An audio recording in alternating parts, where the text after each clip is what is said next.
Hello, good morning. Next വരുന്ന ടോപ്പിക്കാണ് shares വിത്ത് differential voting rates. അതായത് ഇന്ത്യൻ പബ്ലിക് ലിമിറ്റഡ് കമ്പനീസിന് മാത്രമേ ഇക്വിറ്റി ഷെയർസിൻ്റെ ഒപ്പം ഡിഫറൻഷ്യൽ വോട്ടിംഗ് റൈറ്റ്സ് ഇഷ്യൂ ചെയ്യാൻ പറ്റുള്ളൂ. അങ്ങനെ ഇഷ്യൂ ചെയ്യണമെങ്കിൽ കുറച്ച് കണ്ടീഷൻസ് സാറ്റിസ്ഫൈ ചെയ്യണം. അതിൽ ഫസ്റ്റ് വരുന്ന കണ്ടീഷനാണ് articles of association of the കമ്പനിക്ക് മാത്രമേ അതായത് ഡിഫറൻഷ്യൽ വോട്ടിംഗ് റൈറ്റ്സ് ഇഷ്യൂ ചെയ്യാനുള്ള അതോറിറ്റി ഉള്ളൂ. രണ്ടാമതെന്ന് പറയുന്നത് the issue of shares is authorised by an ordinary resolution passed at a general meeting of the share ഹോൾഡേഴ്സിൻ്റെ ഒരു ജനറൽ മീറ്റിംഗ് കണ്ടക്ട് ചെയ്തിട്ട് അതിലൊരു ഓർഡിനറി റെസൊല്യൂഷൻ പാസ് ചെയ്യണം. എങ്കിൽ മാത്രമേ ഡിഫറൻഷ്യൽ വോട്ടിംഗ് റൈറ്റ്സ് ഇഷ്യൂ ചെയ്യാൻ പറ്റുള്ളൂ. പിന്നെ വരുന്ന കണ്ടീഷനാണ് കമ്പനിക്ക് എന്തുണ്ടായിരിക്കണം, ലാസ്റ്റ് 3 ഇയേഴ്സിലെ പ്രോഫിറ്റ് ട്രാക്ക് ചെയ്യാൻ പറ്റണം. ലാസ്റ്റ് 3 ഇയേഴ്സിൻ്റെ പ്രോഫിറ്റ് ഉണ്ടോ, അത് കൺസിസ്റ്റൻ്റ് ആയിട്ട് പോകുന്നുണ്ടോ എന്നൊക്കെ മനസ്സിലാക്കണം. നെക്സ്റ്റ് വരുന്നതാണ് അവരെന്ത് ചെയ്യാൻ പറ്റില്ല, ഷെയർ ഹോൾഡേഴ്സിന് ഡിവിഡൻറ്റ് കൊടുക്കുമ്പോൾ അതിലൊരു ഡിഫോൾട്ടും വരുത്താൻ പറ്റില്ല. കറക്റ്റായിട്ട് അവർക്ക് ഡിവിഡൻറ്റ് കൊടുക്കുന്നുണ്ടോ എന്ന് നോക്കണം. പേയ്മെൻറ്റ് ഓഫ് ഡിവിഡൻറ്റ് കറക്റ്റായിരിക്കണം. പിന്നെ കമ്പനി ഒരിക്കലും എന്തിൽ ഡിഫോൾട്ട് വരുത്താൻ പറ്റില്ല, അവരുടെ ഫിനാൻഷ്യൽ സ്റ്റേറ്റ്മെൻറ്റും ആനുവൽ റിട്ടേൺസും 3 ഇയേഴ്സിൻ്റെ ആനുവൽ റിട്ടേൺസും ഫയൽ ചെയ്യുന്നതിൽ ഒരു ഡിഫോൾട്ടും വരുത്താൻ പറ്റില്ല. ഇതാണ് മെയിനായിട്ട് വരുന്ന കുറച്ച് കണ്ടീഷൻസ്. നെക്സ്റ്റ് വരുന്നതാണ് raising of capital or issue of shares. നമുക്കറിയാം കമ്പനി എങ്ങനെയാണ് ക്യാപിറ്റൽ റൈസ് ചെയ്യുക എന്ന് പറഞ്ഞാൽ അവർ മെയിനായിട്ട് ക്യാപിറ്റൽ ഫോം ചെയ്യാനുള്ള ഒരു വഴിയാണെന്ത്, ഷെയർ ഇഷ്യൂ ചെയ്യുക എന്നുള്ളത്. അങ്ങനെ ഷെയർ ഇഷ്യൂ ചെയ്യുമ്പോൾ മൂന്ന് വഴിയാണ് ഷെയർ ഇഷ്യൂ ചെയ്യുക. ഒന്ന് ബൈ പ്രൈവറ്റ് പ്ലേസ്മെൻറ്റ്, പിന്നെ by allotment to issue house, പിന്നെ by public issue of share എന്ന് പറഞ്ഞാൽ. അതിൽ ഫസ്റ്റ് പറഞ്ഞാൽ ബൈ പ്രൈവറ്റ് പ്ലേസ്മെൻറ്റ്. ഈ പ്രൈവറ്റ് പ്ലേസ്മെൻറ്റ് പറഞ്ഞാൽ any offer of securities or invitation to subscribe the securities to a selected group of a person by a company. അതായത് കമ്പനിക്ക് തന്നെ താല്പര്യമുള്ള കുറച്ച് ആൾക്കാരെ സെലക്ട് ചെയ്തിട്ട് അവർക്ക് ഷെയർ ഇഷ്യൂ ചെയ്യുന്ന ഒരു പ്രോസസ്സാണെന്ത്, പ്രൈവറ്റ് പ്ലേസ്മെൻറ്റ് എന്ന് പറഞ്ഞാൽ. അതൊന്നെങ്കിൽ അവരുടെ കമ്പനിക്ക് വേണ്ടപ്പെട്ട ആൾക്കാർ, അവരുടെ ഫ്രണ്ട്സ്, റിലേറ്റീവ്സ് ആർക്ക് വേണമെങ്കിലും എന്താണ് ഈ പ്രൈവറ്റ് പ്ലേസ്മെൻറ്റ് വഴി ഷെയർ ഇഷ്യൂ ചെയ്യാം. ഇങ്ങനെ ഇഷ്യൂ ചെയ്യുമ്പോൾ ഒരു ഓഫർ ലെറ്ററും കൂടി കൊടുക്കണം. എന്നിട്ട് അടുത്ത കണ്ടീഷൻസ് അവർ സാറ്റിസ്ഫൈ ചെയ്താൽ മാത്രമേ പ്രൈവറ്റ് പ്ലേസ്മെൻറ്റ് ചെയ്യാൻ പറ്റുള്ളൂ. രണ്ടാമത്തെ മെത്തേഡാണ് അലോട്ട്മെൻറ്റ് ടു ഇഷ്യൂ ഹൗസ്. അതായത് കമ്പനി എന്ത് ചെയ്യുകയാണ്, company allot the share or debentures at a price to a financial institution or an issue house for sale to the public. കമ്പനിയുടെ ഷെയർ ഒരു ഫിനാൻഷ്യൽ ഇൻസ്റ്റിറ്റ്യൂഷനെ അല്ലെങ്കിൽ ഒരു ഇഷ്യൂ ഹൗസിനെ ഏൽപ്പിക്കുക, പബ്ലിക്കിന് ഇഷ്യൂ ചെയ്യാൻ വേണ്ടിയിട്ട് ഈ ഒരു ഫിനാൻഷ്യൽ ഇൻസ്റ്റിറ്റ്യൂഷനെ അല്ലെങ്കിൽ ഇഷ്യൂ ഹൗസിനെ ഏൽപ്പിക്കുന്ന ഒരു മെത്തേഡാണ് by allotment to issue house എന്ന് പറഞ്ഞാൽ. മൂന്നാമത്തെയാണ് പബ്ലിക് ഇഷ്യൂ ഓഫ് ഷെയർസ് എന്ന് പറഞ്ഞാൽ. നമുക്കറിയാം പബ്ലിക് ഇഷ്യൂ ഓഫ് ഷെയർസ് എന്ന് പറഞ്ഞാൽ കമ്പനി എന്ത് ചെയ്യുകയാണ്, സെല്ലിങ്ങോ മാർക്കറ്റിങ്ങോ shares for subscription by issue of prospectus issue ചെയ്തിട്ട് പബ്ലിക്കിന് ഷെയർ ഇഷ്യൂ ചെയ്യുന്ന ഒരു മെത്തേഡാണ് പബ്ലിക് ഇഷ്യൂ ഓഫ് ഷെയർസ് എന്ന് പറഞ്ഞാൽ. അപ്പോൾ പ്രോസ്പെക്ടസ് എന്താണെന്ന് പറഞ്ഞാൽ അറിയാമല്ലോ. Prospectus is a invitation to the പബ്ലിക്കിന് കൊടുക്കുന്ന ഇൻവിറ്റേഷനാണ് എന്ത്, പ്രോസ്പെക്ടസ് എന്ന് പറഞ്ഞാൽ. അങ്ങനെ ഈ ഇഷ്യൂ ചെയ്യുമ്പോൾ എന്തൊക്കെ പ്രൊസീജിയേഴ്സാണ് നമ്മൾ ഫോളോ ചെയ്യേണ്ടത്. പബ്ലിക് ഇഷ്യൂ ഷെയർസിൽ കുറച്ച് പ്രൊസീജിയേഴ്സ് അല്ലെങ്കിൽ കുറച്ച് സ്റ്റെപ്സ് ഫോളോ ചെയ്യണം. ഫസ്റ്റ് വരുന്നതാണ് approval and filing of prospectus എന്ത് ചെയ്യണം, പ്രോസ്പെക്ടസ് പറഞ്ഞാൽ പബ്ലിക്കിനുള്ള ഇൻവിറ്റേഷൻ, അത് അപ്രൂവ് ചെയ്യണം. പിന്നെ രണ്ടാമത് വരുന്നതാണ് publicity and issue of prospectus. ആദ്യം നമ്മൾ പ്രോസ്പെക്ടസ് അപ്രൂവ് ചെയ്തിട്ട് അത് ഫയൽ ചെയ്തതിന് ശേഷമാണ് പബ്ലിക്കിന് ഇഷ്യൂ ചെയ്യുന്നത്. രണ്ടാം സ്റ്റെപ്പാണ് publicity and issue of prospectus എന്ന് പറഞ്ഞാൽ. പിന്നെ വരുന്നതാണ് റിസീവിങ് അപ്ലിക്കേഷൻ. അപ്പോൾ പ്രോസ്പെക്ടസ് കണ്ടിട്ട് നമുക്ക് എന്താണ് അപ്ലിക്കേഷൻ വരും. അപ്പോൾ ആ അപ്ലിക്കേഷൻസ് റിസീവ് ചെയ്യലാണ് നെക്സ്റ്റ് സ്റ്റെപ്പ് എന്ന് പറഞ്ഞാൽ. നാലാമത്തെ സ്റ്റെപ്പാണ് സ്ക്രൂട്ടിനി ഓഫ് അപ്ലിക്കേഷൻ എന്ന് പറഞ്ഞാൽ. നമ്മൾ കുറേ അപ്ലിക്കേഷൻസ് വന്നിട്ടുണ്ടാകും, അതെന്താണ് ചെയ്യണേ, സ്ക്രൂട്ടിനി ചെയ്യാതെ ഒന്ന് ഇവാലുവേറ്റ് ചെയ്തിട്ട് ഏതൊക്കെ അപ്ലിക്കേഷൻസാണ് വേണ്ടത് അതൊക്കെ എടുക്കലാണ് സ്ക്രൂട്ടിനി ഓഫ് അപ്ലിക്കേഷൻ എന്ന് പറഞ്ഞാൽ.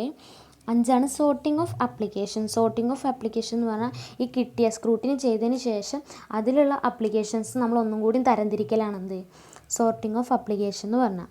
ആറാമത്തെയാണ് ക്ലോഷർ ഓഫ് അപ്ലിക്കേഷൻ ലിസ്റ്റ് എന്ന് പറഞ്ഞാൽ ലാസ്റ്റ് നമ്മൾ സോർട്ടിങ് ചെയ്ത് കഴിഞ്ഞാൽ എന്താണ് അപ്ലിക്കേഷൻ ലിസ്റ്റ് ക്ലോസ് ചെയ്യാണ്. അത് പിന്നെ ഇനി വരുന്ന അപ്ലിക്കേഷൻസ് എടുക്കില്ല എന്നുള്ള രീതിയിൽ ക്ലോസ് ചെയ്യാനാണത്. ക്ലോഷർ ഓഫ് ആപ്ലിക്കേഷൻ ലിസ്റ്റ് പറഞ്ഞാൽ 7ാമത് വരുന്നതാണ് റെക്കോർഡിംഗ് ഓഫ് ആപ്ലിക്കേഷൻ. ഈ ആപ്ലിക്കേഷൻസ് റെക്കോർഡ് ചെയ്യലാണെന്ത് നെക്സ്റ്റ് വരുന്നത്. അപ്പോൾ ഇത്ര പ്രൊസീജിയേഴ്സാണ് പബ്ലിക് ഇഷ്യൂ ഓഫ് ഷെയർസിൽ ഫോളോ ചെയ്യേണ്ടത്.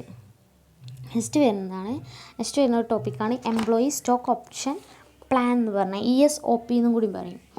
എംപ്ലോയി സ്റ്റോക്ക് ഓപ്ഷൻ പ്ലാൻസ് എന്ന് പറഞ്ഞാൽ it means the option given to the directors officer or employee of a company or of its holding the company or subsidiary company or company. അതായത് employee stock option plan എന്ന് പറഞ്ഞാൽ company അവിടുത്തെ എംപ്ലോയിക്കോ given to the directors officer എംപ്ലോയിക്കോ അല്ലെങ്കിൽ ഡയറക്ടറിനോ ഓഫീസർക്കോ ഒരു option കൊടുക്കുകയാണ്. കമ്പനിയുടെ ഷെയർസ് ഇത്ര സ്പെസിഫൈഡ് പീരീഡിൻ്റെ ഉള്ളിൽ വാങ്ങാൻ വേണ്ടിയിട്ട് കൊടുക്കുന്ന ഒരു ഓപ്ഷനാണ് എന്ത് എംപ്ലോയി സ്റ്റോക്ക് ഓപ്ഷൻ പ്ലാൻ എന്ന് പറഞ്ഞാൽ. If any which gives such direct officers or employees the benefit or right to purchase for the share of the company at a future date at a predetermined price. അതായത് ഇവർക്ക് എന്ത് കിട്ടും, ഇങ്ങനെ share വാങ്ങുകയാണെങ്കിൽ അവർക്ക് എന്തായാലും അതിനൊരു benefit ഉണ്ടായിരിക്കും. പിന്നെ നമ്മളെ കമ്പനിയിലെ ഇപ്പോൾ കമ്പനി എന്ത് കൊടുക്കുകയാണ് എംപ്ലോയീസിന് പറയുക ഇത്ര ഷെയർ ഇത്ര രൂപ വെച്ചിട്ട് ഒരു പ്രീ ഡിറ്റർമൈൻഡ് അല്ലെങ്കിൽ ഫ്യൂച്ചർ ഡേറ്റിൽ പർച്ചേസ് ചെയ്യാമെന്നുള്ള ഒരു ഓപ്ഷൻ കൊടുക്കുന്നതിനാണ് എംപ്ലോയി സ്റ്റോക്ക് ഓപ്ഷൻ പ്ലാൻ എന്ന് പറഞ്ഞാൽ.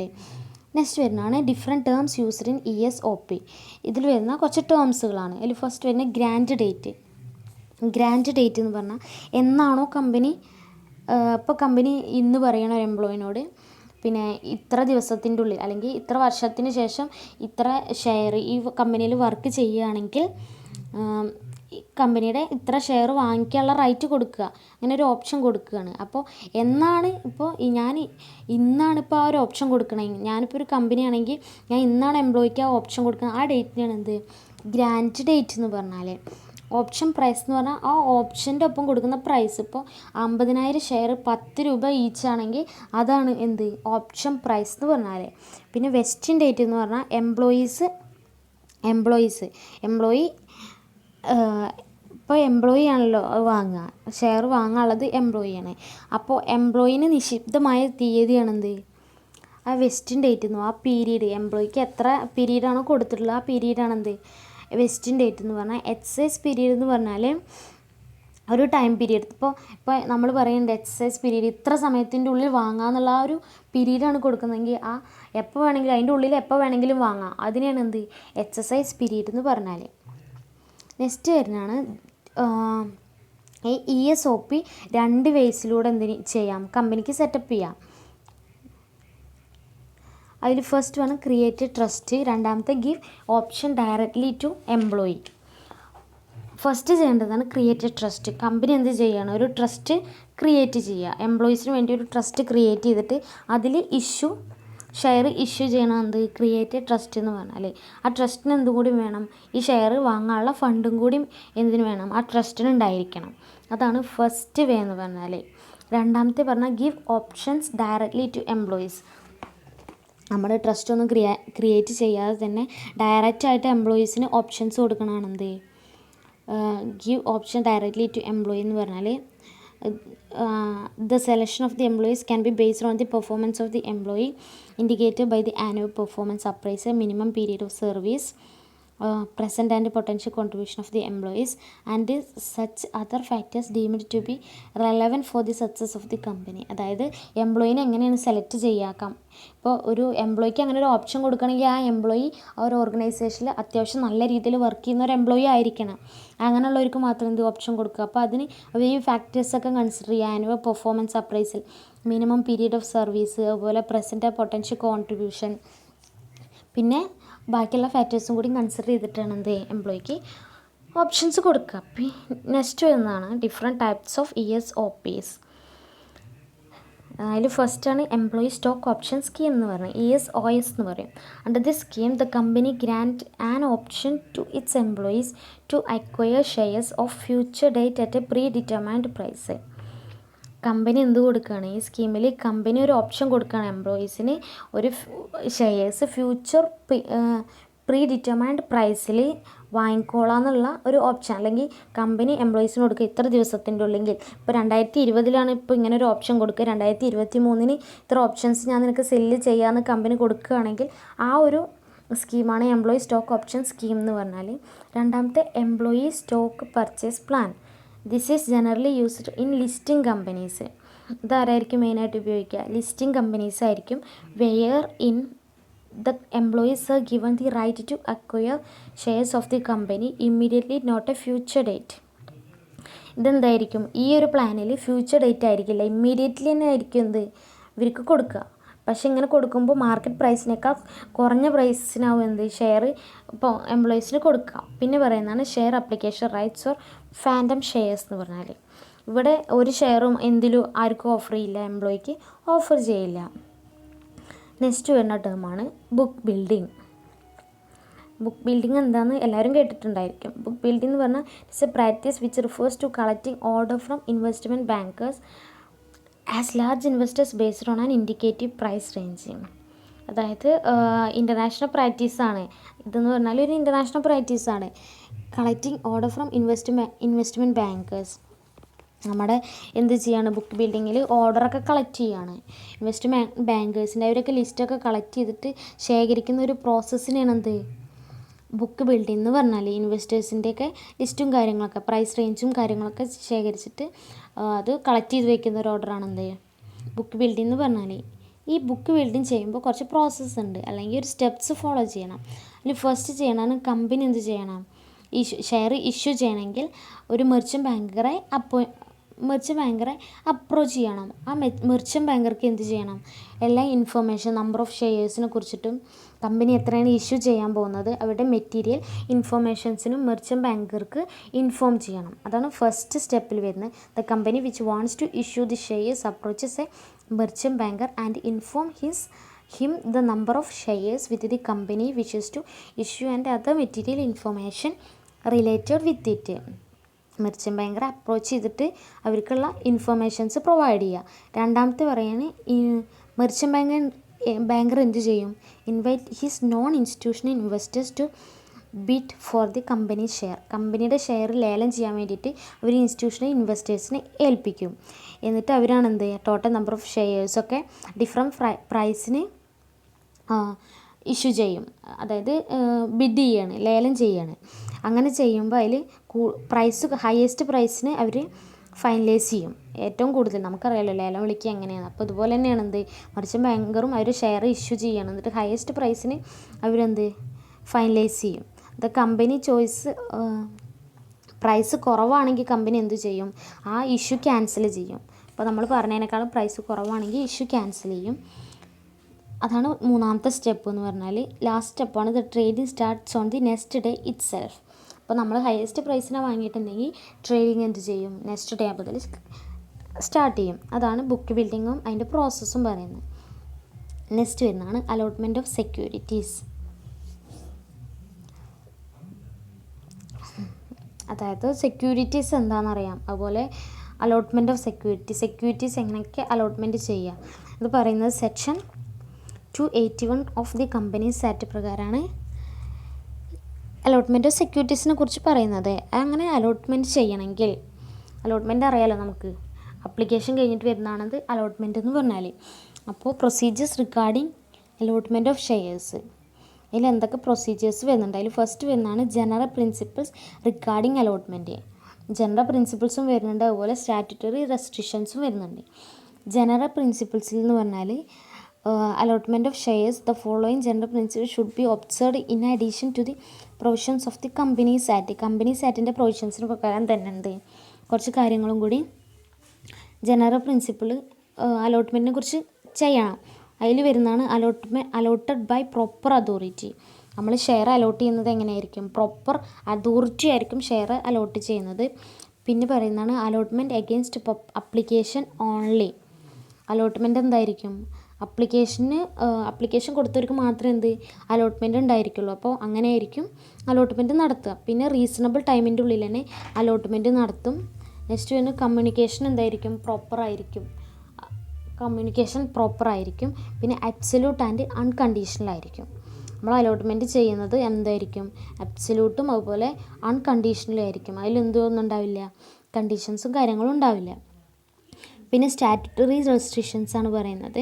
The company secretary has to see that the statutory conditions regarding the allotment of shares are fulfil before the board procedures to allot the shares. അതിനും എന്ത് provisions അല്ലെങ്കിൽ കുറച്ച് procedures follow ചെയ്യണം. അതിൽ first വരുന്നത് registration of prospectus register ചെയ്യണം. പിന്നെ വരുന്നത് മിനിമം സബ്സ്ക്രിപ്ഷൻ, സെക്ഷൻ 39 ആണ് മിനിമം സബ്സ്ക്രിപ്ഷൻ. എത്രയാണോ മിനിമം സബ്സ്ക്രിപ്ഷൻ കമ്പനി അലോട്ട് ചെയ്യുന്നത് അതും ഈ സ്റ്റാറ്റ്യൂട്ടറി റെസ്ട്രിക്ഷനിൽ ഉണ്ടായിരിക്കണം.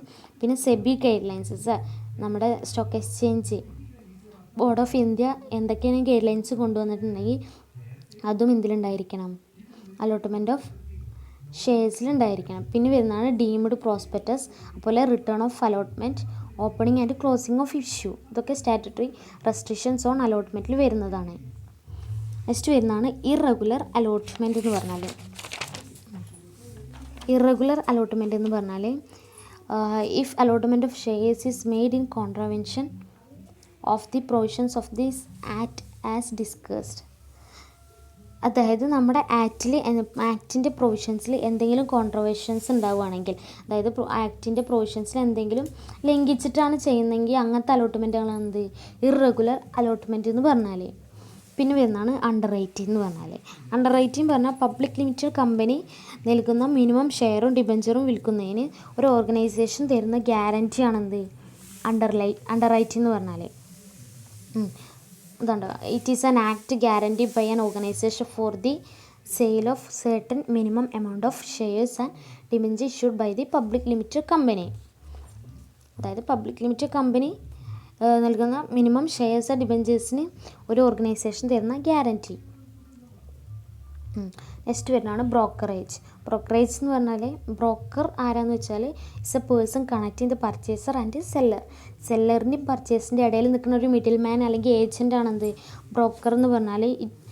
In the process of subscribing shares to the public the company appoint brokers. Company എന്ത് ചെയ്യും, ചില ടൈമിൽ സബ്സ്ക്രൈബ് ചെയ്യാൻ വേണ്ടിയിട്ട്, ഷെയർ വാങ്ങാൻ വേണ്ടിയിട്ട് ബ്രോക്കേഴ്സ് അല്ലെങ്കിൽ ഷെയർ കൊടുക്കാൻ വേണ്ടിയിട്ട് ആരെ അപ്പോയിൻറ്റ് ചെയ്യും, ബ്രോക്കറിനെ അപ്പോയിൻറ്റ് ചെയ്യും.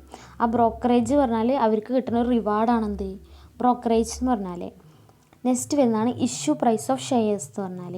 നമുക്കറിയാം ഷെയർസ് എങ്ങനെയൊക്കെ ഇഷ്യൂ ചെയ്യാം, പാറിലും അതുപോലെ പ്രീമിയത്തിലും ഡിസ്കൗണ്ടിലും ഇഷ്യൂ ചെയ്യാം. പാർ എന്ന് പറഞ്ഞാൽ സെയിം ആയിരിക്കും, പ്രീമിയം എന്ന് പറഞ്ഞാൽ കൂട്ടിയിട്ട് ഇപ്പോൾ 100 രൂപയാണെങ്കിൽ 110 രൂപയായിരിക്കും പ്രീമിയം. ഡിസ്കൗണ്ട് എന്ന് പറഞ്ഞാൽ 100 ആണെങ്കിൽ 90 രൂപ, അതാണെന്ത് ഡിസ്കൗണ്ട് എന്ന് പറഞ്ഞാൽ. നെക്സ്റ്റ് വരുന്നതാണ് ലിസ്റ്റിംഗ് ഓഫ് സെക്യൂരിറ്റീസ് എന്ന് പറഞ്ഞാൽ. ലിസ്റ്റ് എന്ന് പറഞ്ഞാൽ enrolment of A name of the company in the stock exchange. അതായത് നമ്മുടെ സ്റ്റോക്ക് എക്സ്ചേഞ്ചിൽ കമ്പനിയുടെ പേര് എൻറോൾ ചെയ്യണേനാണ് എന്ത്, ലിസ്റ്റ് എന്ന് പറഞ്ഞാൽ. ഇങ്ങനത്തെ സെക്യൂരിറ്റീസിന് എവിടെ മാത്രമേ ട്രേഡ് ചെയ്യാൻ പറ്റുള്ളൂ, സ്റ്റോക്ക് എക്സ്ചേഞ്ചിൽ മാത്രമേ ട്രേഡ് ചെയ്യാൻ പറ്റുള്ളൂ. അൺലിസ്റ്റഡ് സെക്യൂരിറ്റീസിന് എന്ത് ചെയ്യാൻ പറ്റില്ല, സ്റ്റോക്ക് എക്സ്ചേഞ്ചിൽ ട്രേഡ് ചെയ്യാൻ പറ്റില്ല. ലിസ്റ്റിംഗ് പറഞ്ഞാൽ ചില കമ്പനികളുടെ കേസിൽ കമ്പൽസറി ആണ്. അവരുടെ ഷെയറിൻ്റെ ഡിബഞ്ചേഴ്സൊക്കെ പബ്ലിക്കിന് ഇഷ്യൂ ചെയ്യണമെങ്കിൽ എന്ത് ചെയ്യണം, ലിസ്റ്റ് ചെയ്യണം, റെക്കഗ്നൈസ് സ്റ്റോക്ക് എക്സ്ചേഞ്ചിൽ ലിസ്റ്റ് ചെയ്യണം. ഇനി അതിൻ്റെ ഒബ്ജക്റ്റീവ്സ് എന്ന് പറഞ്ഞാൽ creation of ready marketability, liquidity, free negotiability to stock and shares. ഇവിടെ എന്ത് ചെയ്യാണ്, ഒബ്ജക്റ്റീവ്സ് റെഡി മാർക്കറ്റബിലിറ്റി, നമ്മൾ സ്റ്റോക്ക് എക്സ്ചേഞ്ചിൽ ലിസ്റ്റ് ചെയ്യുമ്പോൾ പെട്ടെന്ന് മാർക്കറ്റ് ചെയ്യാനും അതുപോലെ തന്നെ ലിക്വിഡാവും. ലിക്വിഡ് എന്ന് പറഞ്ഞാൽ ക്യാഷായിട്ട് പെട്ടെന്ന് കൺവേർട്ട് ചെയ്യാനും, അതുപോലെ ഫ്രീ നെഗോഷ്യബിലിറ്റി ഉണ്ടായി ട്രാൻസ്ഫർ ചെയ്യാൻ പറ്റും സ്റ്റോക്കും ഷെയർസൊക്കെ. രണ്ടാമത്തെയാണ് mobilise saving for economic development എന്ന് പറഞ്ഞാൽ. സ്റ്റോക്ക് എക്സ്ചേഞ്ച് പറഞ്ഞാൽ മൊത്തത്തിലുള്ള ഒരു എക്കണോമിയിൽ വരുന്ന ഒരു മാർക്കറ്റ് തന്നെയാണ്, മൊത്തത്തിലുള്ള സ്റ്റോക്ക് മാർക്കറ്റിനാണ് എന്ത് സ്റ്റോക്ക് എക്സ്ചേഞ്ച് എന്ന് പറഞ്ഞാൽ. അപ്പോൾ അവിടുത്തെ സേവിങ് മൊബിലൈസ് ചെയ്യാൻ വേണ്ടിയിട്ട്, ഇൻക്രീസ് ചെയ്യാൻ വേണ്ടിയിട്ട് കമ്പനികൾ ലിസ്റ്റ് ചെയ്താൽ സാധിക്കും. പിന്നെ protect interest of investors by ensuring full disclosure. നമ്മുടെ ഇൻവെസ്റ്റേഴ്സിന് എന്തുണ്ടായിരിക്കും, അവരെ ഇൻട്രസ്റ്റൊക്കെ പ്രൊട്ടക്റ്റ് ചെയ്യും. ലിസ്റ്റ് ചെയ്ത കമ്പനീസ് ആണെങ്കിൽ അവർക്ക് ഒന്നും കൂടി എന്തുണ്ടായിരിക്കും, പ്രൊട്ടക്ഷനും കാര്യങ്ങളും കിട്ടും. പിന്നെ ensure supervision and control of trading. ഇവിടെ എന്തുണ്ടായിരിക്കും, സൂപ്പർവിഷനും അതുപോലെ കൺട്രോൾ ഓഫ് ട്രേഡിങ് പ്രോപ്പറായിട്ട് വ്യൂ ചെയ്യാനും അതുപോലെ കൺട്രോൾ ചെയ്യാനും പറ്റും. പിന്നെ അതിൻ്റെ അഡ്വാൻറ്റേജ് പറഞ്ഞാൽ ഹൈ ലിക്വിഡിറ്റി ഉണ്ടായിരിക്കും. എന്ന് വെച്ചാൽ എന്താണ്, പെട്ടെന്ന് നമുക്ക് ട്രേഡിങ്ങും കാര്യങ്ങളും നടത്താം. പിന്നെ helps to know the performance മനസ്സിലാക്കാൻ ലിസ്റ്റ് ചെയ്താൽ പെട്ടെന്ന് സാധിക്കും. പിന്നെ ഗെറ്റ്സ് റെഗുലർ ഇൻഫർമേഷൻസ് എന്താണ് നമുക്ക് കിട്ടും. ഡെയിലി സ്റ്റോക്ക് എക്സ്ചേഞ്ച് ഇപ്പോൾ നമ്മൾ കാണാറുണ്ട്, സ്റ്റോക്ക് എക്സ്ചേഞ്ചിൽ എത്ര ഷെയറിൻ്റെ വില താഴ്ന്നു ഉയർന്നു. അപ്പോൾ ഡെയിലി ഇൻഫർമേഷൻസും കിട്ടും. പിന്നെ ടാക്സ് അഡ്വാൻറ്റേജ് ഉണ്ടായിരിക്കും. പിന്നെ ഫെസിലിറ്റീസ് ബൈയിങ് ആൻഡ് സെല്ലിങ്, വാങ്ങാനും വിൽക്കാനുള്ള എല്ലാ ഫെസിലിറ്റീസും എന്തിലുണ്ടായിരിക്കും, സ്റ്റോക്ക് എക്സ്ചേഞ്ചിലുണ്ടായിരിക്കും. പിന്നെ ഫിനാൻസൊക്കെ റേസ് ചെയ്യാൻ പറ്റിയ ഒരു സംഭവമാണ് എന്ത്, ലിസ്റ്റിംഗ് ഓഫ് സ്റ്റോക്ക് എക്സ്ചേഞ്ച് എന്ന് പറഞ്ഞാൽ. അവരാണല്ലോ കമ്പനി ലിസ്റ്റ് ചെയ്ത കമ്പനീസ് ആയിരിക്കും എന്ത്, ഷെയർ പബ്ലിക് വാങ്ങും. അപ്പോൾ ഫിനാൻസ് റൈസ് ക്യാപിറ്റൽ ഫോം ചെയ്യാൻ പറ്റും. പിന്നെ ഇൻവെസ്റ്റേഴ്സിൻ്റെ പ്രൊട്ടക്റ്റ് ചെയ്യാൻ പറ്റും. ലിമിറ്റേഷൻ പറഞ്ഞാൽ സ്പെക്കുലേഷൻ ഉണ്ടായിരിക്കും. ഇപ്പോൾ സ്പെക്കുലേഷൻ പറഞ്ഞാൽ ഊഹക്കച്ചവടം, അത് എന്തിലുണ്ടായിരിക്കും, ഫ്ലക്ച്വേഷൻ, ഷെയർ മാർക്കറ്റിലെ ഫ്ലക്ച്വേഷൻ കാരണം നമ്മൾ ഊഹക്കച്ചവടമാണ് എന്ത് നടത്തേണ്ടി വരിക. പിന്നെ നോ റെഗുലർ പ്രൈസ് കോട്ടിങ്, കറക്റ്റായിട്ടുള്ളൊരു റെഗുലർ പ്രൈസ് ഉണ്ടായിരിക്കില്ല, അങ്ങനെ ചേഞ്ച് ചെയ്തുകൊണ്ടിരിക്കും. പിന്നെ ലാർജ് എമൗണ്ട് ഓഫ് ലിസ്റ്റ് ചെയ്യണമെങ്കിൽ ഫീസ് കുറച്ച് കൂടുതലാണ്.